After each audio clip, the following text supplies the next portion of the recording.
श्रोतेहो नमस्कार. परिसर या कार्यक्रमामध्ये ऐकूया नेटकं स्वच्छतागृह एक मूलभूत गरज याविषयी प्राची पाठक यांनी दिलेल्या माहितीचा चौथा भाग. आपल्याला कधी निसर्गाचा एकदम अर्जंट कॉल वगैरे असतो. धावत पळत कुठेतरी कोपऱ्यातलं टॉयलेट गाठावं लागतं. हे टॉयलेट मुळातच मोठ्या मुश्किलीनं सापडलेलं असतं.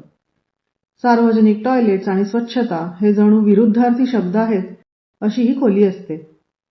ही खोली जास्तीत जास्त अंधारी आणि अस्वच्छ असेल तर जणू पुरस्कार मिळणार आहेत असा बाणा असतो.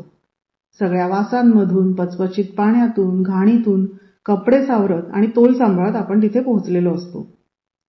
तिथे असेलच तर बेसिन म्हणून एक काहीतरी फिट केलेलं असतं. त्याच्या आजूबाजूला कोणाकोणाचे गळालेले केस मॉडर्न डिझाईन सादर करत असतात. सर्वत्र कचरा पडलेला असतो. कोणी पचकन थुंकलेलं असतं. अन्न सांडलेलं असतं. बेसिनला पाणी असेलच याची काही शाश्वती नाही.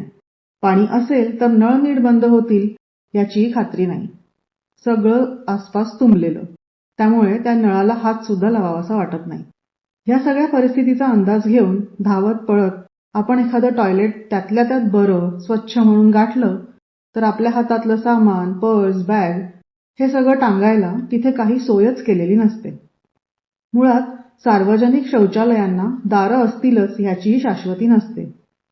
दारं असली तर ती नीट नसतात, लागत नसतात. तिथे सामान टांगायला काही सोय नसते.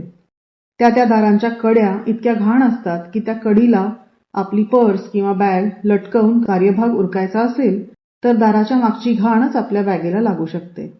कुठे कड्याच नसतात किंवा त्या तुटलेल्या असतात.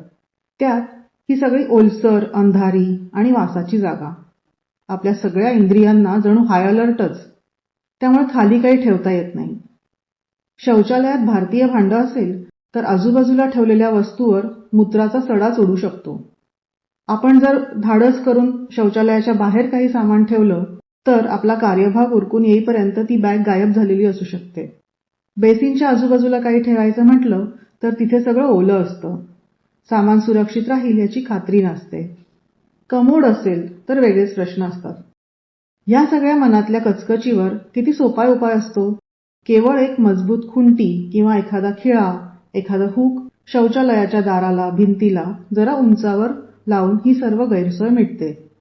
एकट्या स्त्री पुरुषांची चांगली सोय होते. ओलसर जागी सक्तीनं आपलं सामान पटकून द्यायची अपरिहार्यता संपते. आपलं सामान धरून टॉयलेटच्या दाराबाहेर कोणी उभं राहील का, ते खात्रीचे असतील का, हे सगळे प्रश्न मिटतात. मुळात ही छोटीशी खोली लोकांनी नीट वापरणं अपेक्षित असेल तर ह्या अगदी छोट्याशा साध्याशा वाटणाऱ्या गोष्टी त्यात असायला हव्यात. जरा सोय वाढली, प्रकाश वाढला तर लोक ती जागा स्वच्छ ठेवायला आणि नीट वापरायला उद्युक्त होतील. अन्यथा कधी एकदा शौचालयातून बाहेर पडू असंच मनात येऊन त्या जागेचा वापर फ्लश आणि फॉरगेट असा होत राहील.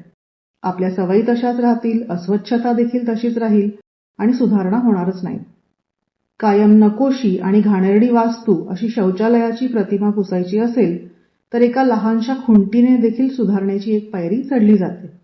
चला तर मग आपणही आपल्या ऑफिसमधल्या किंवा आपल्या वाटेतल्या सार्वजनिक शौचालयांचं असंच छोटंसं ऑडिट करूया आणि तिथे एखादी साधीशी खुंटी किंवा एखादं हुक बसवण्यासाठी यंत्रणेकडे पाठपुरावा करूया. नेटकं स्वच्छतागृह एक मूलभूत गरज.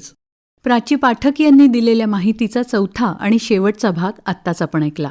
आणि याचबरोबर परिसर या कार्यक्रमामधली ही मालिका संपली. या कार्यक्रमाला निर्मिती सहाय्य केलं होतं रोहिणी पाटील यांनी आणि सादरकर्त्या होत्या ज्योत्स्ना केतकर. ही आकाशवाणी मुंबई केंद्राची निर्मिती होती.